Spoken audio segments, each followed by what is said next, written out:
Four-time world champion Max Verstappen is ready to tear up his multi-million-dollar contract with Red Bull and leave Formula One forever. The reason is not a bitter dispute over money, it is not internal team politics, and it is certainly not a fear of competition from Ferrari or McLaren. The core reason lies in the very machines that the sport is now forcing him to drive. Verstappen has publicly declared an all-out war on the brand new 2026 regulations, aggressively calling these highly complicated cars nothing more than Formula E on steroids. What we are witnessing right now is a completely unprecedented situation in the modern history of global motorsport. We are watching the reigning dominant face of the franchise hold the entire sport hostage. He is utilizing his immense star power, his massive global fan base, and the very real, genuine threat of an early retirement to force the FIA and Formula One management to completely rewrite their extensively planned rulebook. Subscribe for more racing secrets. To truly understand how we reach this boiling point and why a champion would throw away guaranteed success, we have to look closely at exactly what triggered this massive conflict between a generational talent and the governing body of the sport. In 2026, Formula One introduced a radical and highly controversial shift in its engine regulations. The primary goal of the FIA and the commercial rights holders at Liberty Media was to push for environmental sustainability and road relevance in order to attract massive automotive manufacturers like Audi and Ford to the grid. To achieve this marketing dream, they created a highly complex hybrid power unit where the total energy output is split exactly 50-50 between the traditional internal combustion engine and the electrical battery recovery system. Furthermore, the highly efficient but incredibly expensive MGU-H component was entirely removed from the turbocharger. This left the remaining electrical component, the MGU-K, to handle a massive, unprecedented increase in electrical deployment. On paper, when presented in corporate boardrooms, it sounded like a phenomenal technological marvel that would define the future of automotive engineering. In reality, out on the asphalt, it completely destroyed the very essence of pure racing that purist drivers like Verstappen live and breathe for. Along with this massive 50-50 power split, the sports bosses introduced a highly complicated active aerodynamic system. This system features specific modes, including a low-drag Z mode for the straights and a high downforce X mode for the corners, alongside a manual electrical boost override button designed specifically to help overtaking. But the fatal flaw, the absolute core issue that broke Max Verstappen's legendary patience, lies in how that massive amount of battery power is deployed and recovered over the course of a single racing lap.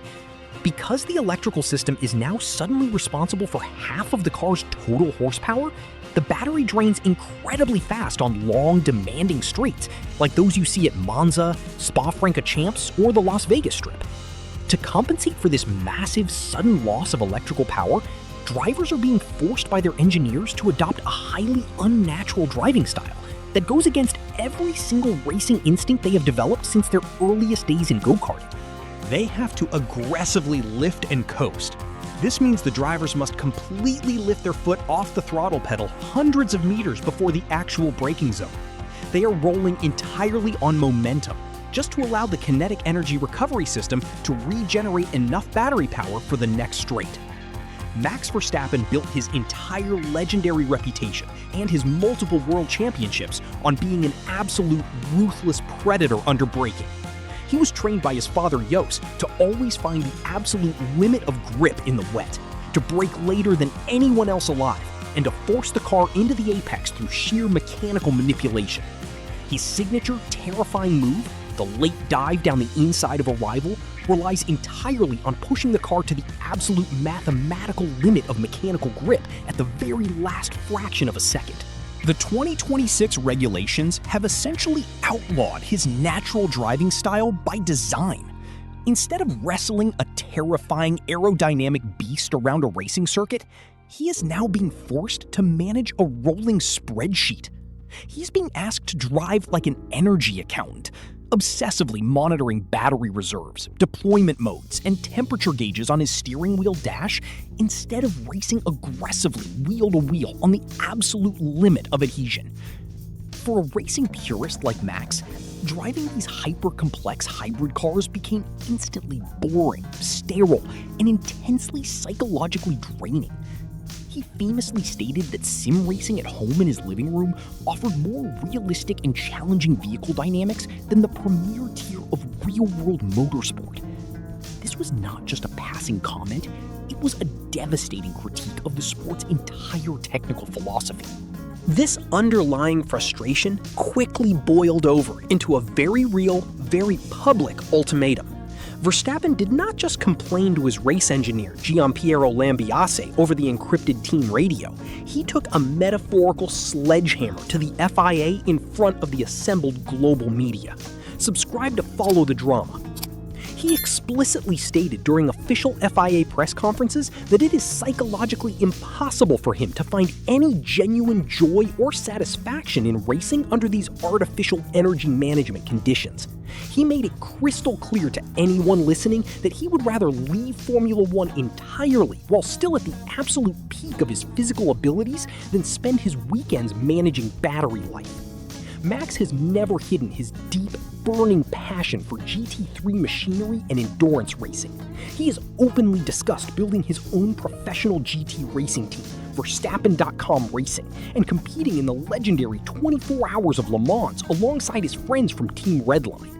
In his mind, those categories offer cars that are still raw, analog, and meant to be driven on the absolute ragged edge from the green flag all the way to the checkered flag. At first, many corporate executives in the paddock and rival team principals thought he was simply bluffing to gain political leverage for Red Bull. Formula One drivers notoriously complain about changing regulations all the time, but they almost never walk away from tens of millions of dollars, private jets, and unparalleled global superstardom. But the FIA and Stefano Domenicali forgot one crucial detail about their reigning champion. Max Verstappen is wired differently than anyone else on the grid. He has already achieved absolutely everything there is to achieve in the sport. He has the world championships, he has shattered the historical consecutive win records, and his bank account is full. He simply does not need Formula One to be happy. He just wants to race fast cars purely for the love of driving. To back up his public statements, his tight-knit management team, led by Raymond Vermeulen, subtly began dropping calculated hints to the European motorsport press. They let it be widely known that Max's current blockbuster contract with Red Bull Racing, which supposedly runs securely until the end of the 2028 season, contains highly specific, deeply confidential exit clauses. These clauses are tied not just to the aerodynamic performance of the car or the departure of key personnel, but also to the overall sporting environment and his personal satisfaction with the direction of the championship. It was a thinly veiled, heavily armed threat aimed directly at the decision-makers in Paris. Fix the cars, change the rules, or the sport's biggest, most bankable worldwide draw is walking out the door forever, taking millions of viewers with him. Total panic set in at the very top of the motorsport pyramid. The executives at Formula One Management, Liberty Media, and the FIA suddenly realized they were standing on the dangerous edge of an irreversible public relations and financial disaster. Losing a 4-time consecutive world champion in the absolute prime of his career simply because he found their heavily promoted billion-dollar cars too boring to drive would severely damage the brand's prestige and alienate millions of hardcore and casual fans worldwide. They knew perfectly well that a Formula One without Max Verstappen right now would suffer a catastrophic drop in viewership, trackside attendance, and vital television broadcasting revenue. Faced with the stark, terrifying reality of Max actually packing his bags and heading to the World Endurance Championship, the corporate giants finally blinked. In a stunning, quiet victory that took place behind closed doors in urgent strategy meetings, the major engine manufacturers and the FIA agreed to urgently revise the rigid regulations for the upcoming 2027 and 2028 seasons. Realizing their massive miscalculation regarding the racing product, they decided to abandon the strict, mandated 50-50 power split that caused the extreme energy management issues.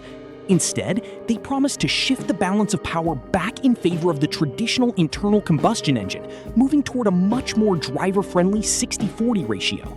They also agreed to tweak the fuel flow limits to allow the internal combustion engine to run harder for longer periods.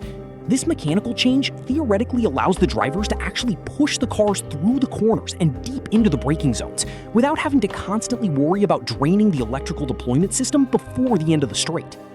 This outcome is an astonishing, historical political victory that will be talked about for decades. Max Verstappen, a single driver who simply wants to go fast, managed to completely bend a multi-billion-dollar global sporting organization to his will within mere months of the new regulations taking effect. He entirely bypassed the endless technical committee meetings, the tedious manufacturer lobbying, and the traditional political red tape by simply putting a loaded gun on the table: his immediate resignation from the sport. He proved that ultimate driver power, when wielded by someone who genuinely does not care about the fame or the media circus, can absolutely override corporate mandates and marketing agendas. So the ultimate question remains hanging over the paddock. Will he actually leave the pinnacle of motorsport? For now, the immediate crisis has been narrowly averted. Verstappen has successfully secured a major technical concession and will stay on the grid, provided the FIA and Formula One actually deliver on their desperate promises to make the cars thrilling to drive again. He will wait to see the physical data, test the revised aerodynamics, and feel the car in the simulator before making his final, irreversible judgment.